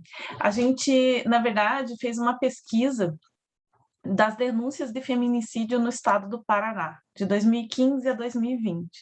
As denúncias que não estavam em segredo de justiça, lemos tudo aquilo, mas assim, a gente teve várias dificuldades, assim. Na verdade, a inquietação surgiu pelo fato de que essas denúncias, elas não aplicavam, né, aquela hipótese de feminicídio, né, que qualificaria, né, o feminicídio no sentido de menosprezo, né, à condição de mulher, né, matar alguém por menosprezo à condição de mulher. E aí a gente começou a pensar em torno disso. Por que sempre aplicam a questão da violência doméstica e familiar para caracterizar o feminicídio e as demais situações ficavam fora? E a partir dessas dúvidas, a gente resolveu analisar essas denúncias e, lógico, nesse meio do caminho, a gente teve um encontro com as feministas descoloniais. E aí, né, começa a destruir absolutamente tudo. Foi um processo doloridíssimo, né, porque foi aquela coisa de destruir tudo que já tinha construído, todas as bases, né? Enfim, eu sempre fui uma Foucaultiana, etc. Em pé seja professora de Direito Processual Penal, eu sempre transitei muito pelas outras áreas. E aí foi aquele processo dolorido, mas enfim, a gente começou a analisar essas denúncias e a gente percebeu como elas eram colonizadas, né? Como a professora falou, como elas eram colonizadas, como elas se estabeleciam a partir de binários, enfim, e identificamos, na verdade, uma denúncia padrão, um modelo que o Ministério Público sempre usa, né? E aquele modelo se parecia muito com uma denúncia de furto, com uma denúncia de roubo, era praticamente igual, mudava ali algumas figuras. E aí a gente falou, não, isso não está certo, porque se a ideia é você reduzir o número de feminicídios, se você não caracteriza essa conduta como um feminicídio, como algo que é fruto justamente, né, dessa violência estrutural na nossa sociedade, que é uma violência machista, enfim, que decorre, né, desse colonialismo que estabelece hierarquias entre homens e mulheres, sendo que as principais vítimas eram as mulheres não brancas, as mulheres racializadas, enfim. Então a gente falou, não, a gente precisa se debruçar sobre essa denúncia padrão e começamos, então, a pensar no método. Aí já começa a dificuldade. Que método? Porque, assim, você vai importar todos os métodos, né? Normalmente das ciências sociais, você vai buscar, enfim, nos autores e nas autoras europeias, né? O método a ser utilizado. E aí já começa a colonização de volta. Então, a gente sofre com esse embate, fica ali sofrendo. E até que, enfim, depois de muita discussão, a gente pensou em algo que ia entre a análise de conteúdo e a análise de discurso, já que a gente não tinha como entrar propriamente na análise de discurso, porque eram muitas denúncias, muitos promotores, a gente teria que descobrir a vida de cada um. Então foi um processo muito difícil, mas a gente fez essa análise e, lógico, fez esse diagnóstico, né? Como essa denúncia era colonizada em razão do seu discurso, né? Era um discurso que remontava a esse direito europeu, era um discurso que invisibilizava essa mulher, era um discurso que tratava essa violência como outra qualquer, enfim. E começamos a fazer essa pesquisa, que foi bastante árdua, mas eu achei que o resultado ficou muito legal, porque a gente partiu aí para uma tentativa de descolonizar o próprio método utilizado. E é um processo muito difícil, porque aí você tem que, né, criar a partir do zero. Porque a ideia de descolonização não seria partir do zero, mas em determinados momentos você tem que criar algo que é novo. E, enfim, eu acho que essa é a grande questão para a gente, né? Porque daí a gente passa por esse diagnóstico, ele é difícil, mas a gente consegue fazer dessa colonização. E o que a gente vai propor, né? Então, assim, a ideia, num primeiro momento, a gente teve várias estratégias, né? Num sentido a longo prazo, daquele sentido mesmo, né? Enfim, de uma mudança completa e cultural da sociedade, e aquela medida mais imediata que seria alterar essas denúncias de uma forma a descolonizá-las. Mas o que a professora falou, eu entendo que, assim, eu acho que a gente nem vai conseguir descolonizar o nosso direito, mas acho que ele vai ser sempre um direito em descolonização. É como se ele tivesse, né, numa constante descolonização. Eu não acredito que a gente vai chegar num direito descolonizado, porque talvez a gente não consiga mesmo, né? Mas essa descolonização é importante. Então, eu me senti muito contemplado com essa fala, porque a gente fez exatamente esse mesmo caminho, né? Do diagnóstico, e aí a gente fez uma proposição, lógico, de um direito menos prescritivo, e aí pensando em novas formas jurídicas, menos prescritivo, um direito que ouve mais, que se abre mais a essas minorias vulneráveis, encontra soluções que sejam adequadas às suas realidades, não universais, não objetivas. E essa ideia da imparcialidade também, né? Ou seja, o Ministério Público tem que ser isento, ele não tem que ser isento, né? Ele não tem que, o Estado aí não tem que ser imparcial, porque ele não vai nem conseguir, né, ser imparcial propriamente. Então, a ideia de você retirar também esse mito da imparcialidade, até dei aula disso essa semana, porque eu sou professora de processo penal, e retirar mesmo esse mito da imparcialidade, que tem muito a ver com a modernidade, com a igualdade formal, etc., e partir mesmo por uma definição. O feminicídio é algo aviltante na nossa sociedade. Por que você não expressa isso numa decisão, numa acusação? Qual é o problema? Né? Então, assim, mas é difícil a gente pensar, fica muito no campo daquelas prospecções, né? Ai, um direito menos prescritivo, um direito que ouve mais, eu sempre falo, um direito que escuta, né? Um direito que escuta, etc. Mas como fazer isso, né? Agora eu estou trabalhando um pouco, eu trabalhei um pouco justiça restaurativa, que eu acho que é um caminho possível, mas é difícil, né? Então, eu me sinto no mesmo ponto. Chega um momento que a gente, né, fica ali, acaba parando, né, recuando um pouco. Mas enfim, era isso, professora Fernanda. Del, fique à vontade. Queria agradecer a professora Fernanda também e queria aproveitar, já que nós estamos dentro desse recorte, compartilhar com vocês um pouco das minhas inquietações também, sobretudo pelo fato de eu vir me dedicado aos últimos anos ao estudo da teoria da comparação jurídica, e a comparação jurídica, quando a gente faz um recorte para fazer uma análise das contribuições que ela pode fazer para uma epistemologia, para pensar na perspectiva epistemológica, ela me levou a muitas questões que a gente compartilha aqui, né, que o grupo todo pretende pensar. E entre as várias das teorias, uma delas me chamou muita atenção e me levou a tentar questionar se a gente está pretendendo pensar em descolonizar o direito, a gente precisava de tentar entender, antes de mais nada, que sociedade foi essa que a gente se constituiu enquanto indivíduos? Qual a formação social desse Estado, desse país, que nos levou a esse tipo esse grupo social, né? Os juristas. Que lugar é esse que fomentou, que construiu esses indivíduos? Que caldo de cultura, de história. E isso foi me empurrando para um estudo muito interdisciplinar, porque se eu pretendia defender que só era possível fazer comparação jurídica compreendendo o contexto daquela sociedade em que eu estava pescando uma norma para analisar com relação à norma brasileira, então que não era possível fazer comparação jurídica, como eu pretenderia entender o direito brasileiro sem entender essa sociedade? Então, por exemplo, pontos absolutamente essenciais para a história do Brasil, para a formação dessa terra como escravidão, e que não são sequer levantados dentro da faculdade de Direito, pelo menos na minha formação, que recortam a história.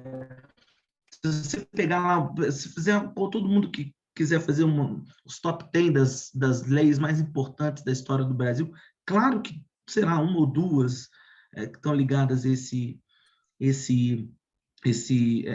fato histórico, né, nosso. Então, eu queria muito compartilhar com vocês, porque pensando numa agenda de pesquisa e levando, né, para essas minhas experiências pessoais, de tentar fazer com que o estudo do direito comparado se torne cada vez mais científico, se isso significa contextualizar aquela sociedade, aquela história, todos aqueles processos, para não me reduzir a uma comparação funcionalista de uma outra sociedade, por que eu não faço isso com a minha, quando eu pretendo entender quem são os sujeitos que vão pensar o direito, para que depois que eles se entendam, tem muito aquilo que o Guilherme estava dizendo, que se formaram ali dentro desse recorte e que, portanto, reproduzem uma série de perspectivas dentro do campo do direito, mas que nascem fora. Então, essa é uma das minhas inquietações, e que obriga a gente a abrir os nossos debates para sociólogos, antropólogos, historiadores, obriga a gente a fazer um caminho que é altamente contrário do que a grande maioria da dogmática jurídica faz, né? É evidente que a gente tem, não vamos dentro nessa questão, mas que ainda e por isso sim é considerado muito sofisticado, porque é pouco feito. Então, eu fico sempre com esse questionamento, como é que eu vou, por exemplo, pensar em descolonizar o ensino do direito, né, a dogmática jurídica, sendo que eu não compreendo ainda até que ponto esses atores, esses agentes são, de fato, colonizados. Mesmo nós, né, partindo da lógica do Guilherme mesmo, tipo assim, olha, eu ainda não entendi esse lugar, essa sociedade, e eu reproduzo uma série de mazelas dessa sociedade. Essas mazelas, elas são profundamente, elas recortam profundamente a nossa maneira de conhecer o direito, de aprender o direito. Então, num recorte epistemológico até, de pensar a formação, a produção do conhecimento a partir disso, mas eu não sei quem a gente é. Então, eu queria muito compartilhar com vocês e até aproveitar de vocês, porque em vários momentos, às vezes eu fico, olha, será que não está faltando um pouco de pesquisa minha? Porque eu não acho, às vezes eu tenho esse... a gente está sempre com aquela sensação de que está faltando um tempo a mais de fazer mais uma pesquisa a mais em algum lugar a mais. Então, era isso que eu queria compartilhar com vocês. Será que na nossa agenda não cabe a gente se dedicar um pouco à formação social do Brasil e como mais um recorte dentro do direito mesmo? Como que isso foi...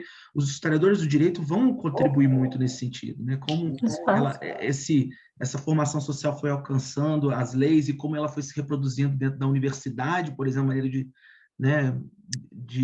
ensinar e de entender o direito, e que leva até né, na última instância, leva essa dificuldade dos colegas de civil se romperem com qualquer coisa que não esteja dentro daquela lógica que é enraizada ali dentro da maneira... Em resumo, rápido, será que não está antes do direito o início da nossa agenda? Será que ela não tem que ser muito mais interdisciplinar? Será que a gente não precisa de entender mesmo essa sociedade para depois a gente chegar lá no direito e de fato dizer, bom, o desafio será que talvez não seja também um dos caminhos que a gente possa, uma das nossas, das nossas tentativas de reflexão? Acho que era isso que eu queria compartilhar com vocês, essa minha inquietação. Obrigado mais uma vez, Fernanda. Que bom te conhecer virtualmente. O professor Celso também, é uma alegria a gente estar com vocês. Imagina, obrigado, Del, pelas reflexões. Concordo integralmente. Acho que, claro, essa compreensão do Brasil, acho que ela é necessária, mas, é claro, ela pode também ser concomitante, né? Até porque os autores das ciências sociais já vêm fazendo isso desde os demiurgos, etc., e hoje passam por uma crítica em relação a isso, né? Porque eu não tenho como definir o que somos, né? Mas a interação com esse processo de direito eu acho que é interessante. Eu não sei se alguém tem mais alguma questão. Fica, professor. Só, assim, rapidamente, eu queria cumprimentar a Fernanda, porque ela disse que não seguiu o roteiro que ela tinha preparado e foi mais intuitiva, mas eu acho que foi o caminho adequado, o caminho correto, no sentido de levantar questões, né, para uma agenda mesmo, já que a rede se propõe a essa investigação. E essa ideia do diagnóstico, me parece, assim, talvez a ideia mais importante disso tudo, porque, claro, vocês fizeram referência a mim, eu fico agradecido, mas é só porque eu sou mais velho, né? Estou com as barbas brancas, porque eu iniciei muito esse processo através da filosofia latino-americana, né? Filosofia da libertação, e lá pelas tantas é que entrou a questão do pós-colonial. Inicialmente queria até uma disciplina na Universidade Federal chamada pós-colonial, para depois é que fui descobrir que no pós-colonial havia o descolonial, daí toda essa, inclusive, discussão entre descolonial e decolonial e assim por diante. Mas isso também remete à ideia de que existem muitos temas a serem discutidos e estudados, né? E desde os temas assim, mais clássicos dessa discussão do pós-colonialismo, que tem diversas correntes, né? Autores diferentes, composições diferentes, e mesmo a polêmica entre o pós-colonial, que seria muito amplo, né? E o chamado descolonial, decolonial. Alguns temas eles são importantes e que vão se apresentando mesmo nessa discussão mais específica. Por exemplo, as falas do Del, da Clara, e do próprio Guilherme, além da Fernanda, obviamente, também vão revelando que existem questões bem clássicas ainda a serem discutidas, por exemplo, no descolonial, questão mais ontológica, ou seja, do ser colonial que nós somos, e a colonialidade permanece nesse ser, né? E, no fundo, eu acho que é todo o problema da subjetividade, né, e da subjetivação. Há uma carga fortíssima de colonialidade no nosso processo de subjetivação. E isso assim em geral. E a faculdade de Direito, né, os cursos de Direito, eles reforçam muito isso, né, dão uma delimitação muito clara e quase definitiva para muitos dos chamados juristas ou operadores do direito posteriormente. Então, tem essa questão ainda presente em si geral. Agora, o estudo disso no direito é que eu acho que agora é o importante nessa etapa. Então, sem esquecer dos temas clássicos, mas reforçar uma ideia mais específica no direito. E eu também descobri isso, como o Guilherme disse, quase que por acaso, Fernando, quando eu, lá pela internet, acho que foi, ou porque alguém falou, como que descobri você e enfim, os eventos que vocês realizaram no Unicinos, e percebi desde logo que eles estavam mais voltados já para a questão jurídica, né? Muito mais do que para a questão geral do pós-colonial ou do descolonial, como a gente vinha fazendo aqui na Universidade Federal. Então, são complementares, eu acho que são complementares. E também a questão epistemológica aparece, né? De uma epistemologia que para a nossa é bem moderna, europeia, né? E como o colonial passou isso, embora muitas vezes de forma bastante precária, né? Porque não cumpriu nenhum papel de uma iluminação mais geral, né? Pela situação que nós estamos vivendo, especialmente no Brasil, né? De uma ignorância muito grande, que faz com que a gente tenha que postular ainda questões modernas, tendo em vista o obscurantismo que tomou conta por aí. Então, esse diálogo também entrou, eu acho que o descolonial e mesmo o mundo moderno sempre é importante para a gente encontrar um ponto crítico dentro disso. E a gente também sabe que a aceitação disso não é muito fácil, né? Então, alguns vão achar que o pós-colonial, ou mesmo o descolonial, não tem sentido no mundo globalizado, né? Então, há desafios filosóficos, né, epistemológicos, sociológicos também dentro, e jurídicos dentro disso. E o que é central, me parece, dentro de tudo isso, o que a Fernanda ressaltou, né, a questão do poder. O direito ligado às questões sociais, às relações sociais, né? E, entre elas, as relações de poder. E aí nós temos, por exemplo, os estudos do Aníbal Quijano, né, que são importantes nessa linha. Enfim, essas questões clássicas me parecem mais importantes. Mas a proposta da rede, né, que Guilherme aí lidera, me parece muito importante, um pouco esse olhar também voltado mais especificamente para o mundo jurídico. Como diagnosticar isso, quais os temas, quais as pesquisas resultantes disso, me parece bastante importante, e com as diversas correntes e tendências dentro disso. Porque uma das questões que certamente vem, que já estão aí, é de que qual o lugar desse pensamento descolonial na crítica jurídica. Porque uma das questões da crítica jurídica hoje é ver também o direito, mas numa linha marxiana, né, para recompreender a forma jurídica. Então, é uma discussão muito forte, inclusive aqui no Brasil, nesse sentido. E como que se relaciona o descolonial em relação a isso. Havia uma passagem da Nancy Fraser, nessa crítica ao capitalismo que ela faz hoje em dia, linha marxista ou marxiana, ela diz assim, eu até gosto do pós-colonial, mas não boto muita fé no descolonial. Então, haverá muita discussão em torno disso que está sendo proposto, e essa linha de levantar inquietações, preocupações e temas, eu acho, para inaugurar esse nosso debate inicial, foi muito acertado nesse sentido e já provocou entre nós mesmos muitas reflexões. Então, bom, também, como eu já falei demais, né, e é um prazer muito grande poder vê-los atuando, e jovens todos, né, tão entusiasmados, né, com essa importante temática que para muitos não faz muito sentido, mas nós vamos vendo, né, que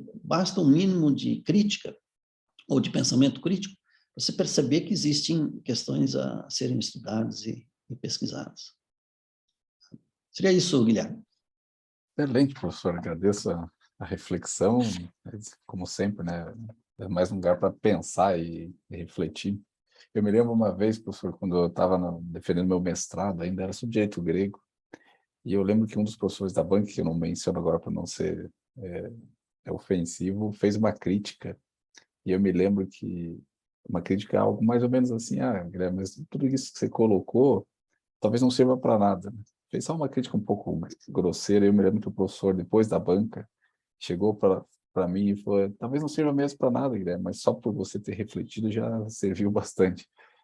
E então, para mim, é bom ouvir isso, né, do professor nessa questão descolonial, porque realmente a gente enfrenta, como a professora Fernanda falava, uma série de reveses, mas é um lugar interessante, pelo menos é um outro olhar, né? Eu acho que esse é um desdobramento da teoria crítica nos dias de hoje, né? À medida que a gente olha para gênero, raça, orientação sexual, etnia, a gente deixou de olhar só para classe, né? A gente já não fala mais em libertação apenas, a gente não fala mais em resistência, né? Em emancipação. Essas eram variáveis dos anos 90, né?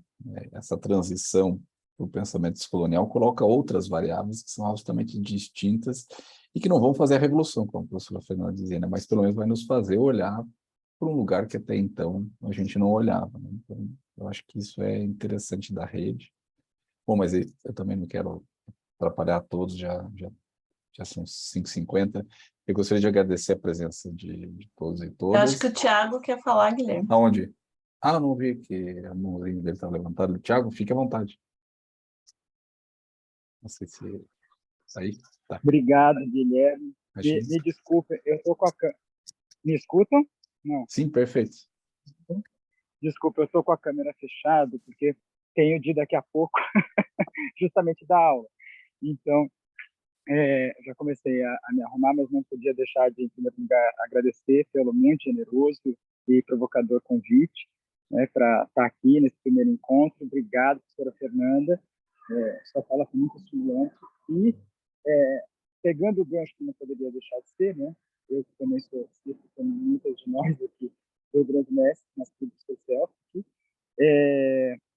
queria partilhar, porque acho que já justamente, né, a própria afinidade do nosso encontro está no desconforto, né, compartilhado, está no incômodo, e acho que tem de ser assim mesmo, né, não tem como ser de outra forma diante da nossa Constituição fraturada, né, melancólica, como diria o Fanon, de sujeitas colonizadas, nessa um P lá, um PK, né, com essa dupla consciência, mas nesse movimento, né, de tentarmos aí juntar esforços, partilhar incômodos e construir uma mínima agenda ou encontrar alguns pontos de conexão de agendas e interesses para a nossa rede, e já adianto que estou aqui, né, me colocando à disposição, gostei muito da proposta, adorei a ideia de uma escola de verão itinerante, acho que é um ótimo caminho para iniciarmos. Contem comigo, inclusive, para a redação do projeto, se precisar. Mas duas questões que o professor Celso mencionou, que eu gostaria também de reforçar. No âmbito ainda desse diagnóstico, a primeira delas é, enfim, pensando nessa linhagem, né, Quijano, Mignolo, no significado dessa diferença colonial, de que crítica propriamente, pensando crítica como delimitação propriamente, né? De que crítica a gente está falando, que se diferencia ou em que medida se distingue, né? Contrasta com outras, as críticas, por exemplo, né? Das perspectivas afrocentradas, das perspectivas de gênero, da própria perspectiva da crítica da economopolítica, ou a crítica marxiana mais clássica, quer dizer, que especificidade estamos enxergando, né, nessa crítica da colonialidade. Eu acho que é algo que, de fato, está em aberto, né, seja no descolonial, com, sem S, seja no pós-colonial, está implicada nessa multiplicidade dos termos, né? Eu acho que encontrarmos um certo vocabulário político, né, e epistêmico comum aqui da rede seria muito interessante. Acho que já é isso que estamos fazendo no momento em que dialogamos aqui, né, em alguma medida a partir dos vários lugares, dos vários pontos de vista das perspectivas teóricas. Uma segunda questão é essa,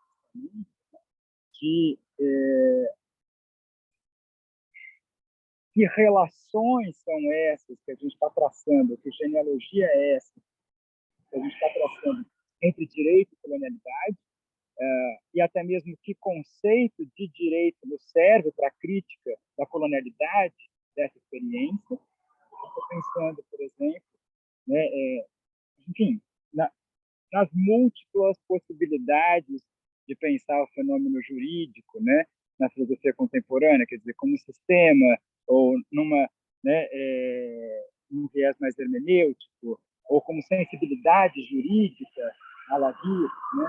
A gente poderia ter muitas possibilidades, e de um modo que nem o decolonial se perca no conjunto das outras críticas, né? Que seja possível ter algum nível de acuidade, né, sobre essa categoria, que eu acho que é um trabalho de filigrana mesmo, é um trabalho de artesania bem delicado para se fazer, e que crítica da colonialidade é essa que nos serve, como todas e todos já bem colocaram aqui.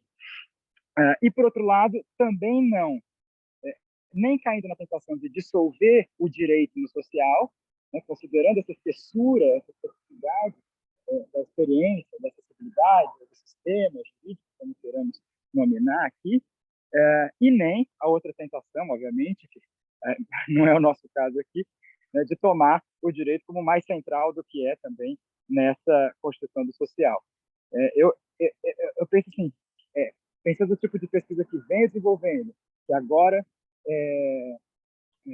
enfim, estou planejando para os próximos 5, 6 anos, como o professor Guilherme comentou, né, tivemos em visita em um dos quilombos aqui no litoral, é um projeto de pesquisa com comunidades quilombolas, que tenta um pouco enxergar isso, né, a partir de perspectivas aquilombadas, esses sentidos de direito e de justiça que emergem na ação política, que emergem nas lutas sociais, e também, né, assim, na circularidade de algumas categorias, nas negociações com agentes estatais, etc., que obviamente são marcados por essas assimetrias de poder e por esses padrões coloniais, né, de autoridade, mas que decolonial nos serve, né? Que conceito de direito parece útil aqui para o tipo de crítica que a gente quer estabelecer, e que relações, né, são essas que nos permitiram traçar, então, esses padrões de colonialidade do ponto de vista situado, né, da nossa realidade. Eu acho que são perguntas a que a professora Fernanda nos convoca,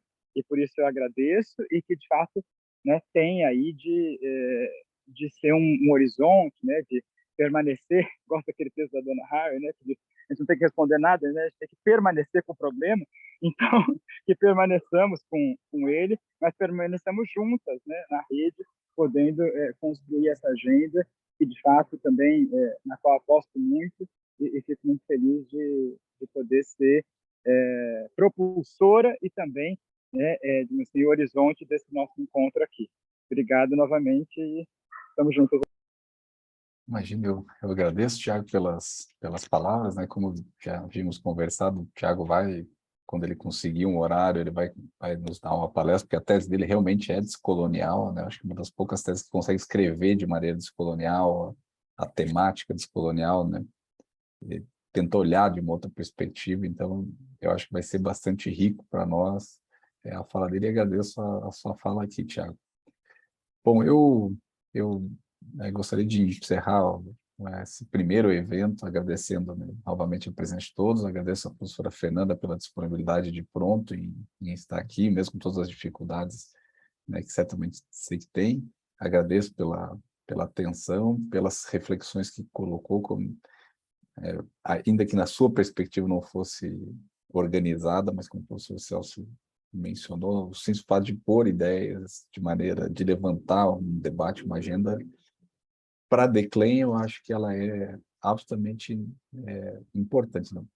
Como eu disse no início, qualquer ideia que alguém tenha sobre uma perspectiva colonial, algum instituto, esse é um exercício que eu fiz durante a escrita da tese, eu ficava pensando nos institutos e falava, bom, de que maneira ele é colonial, de que maneira ele poderia ser descolonial.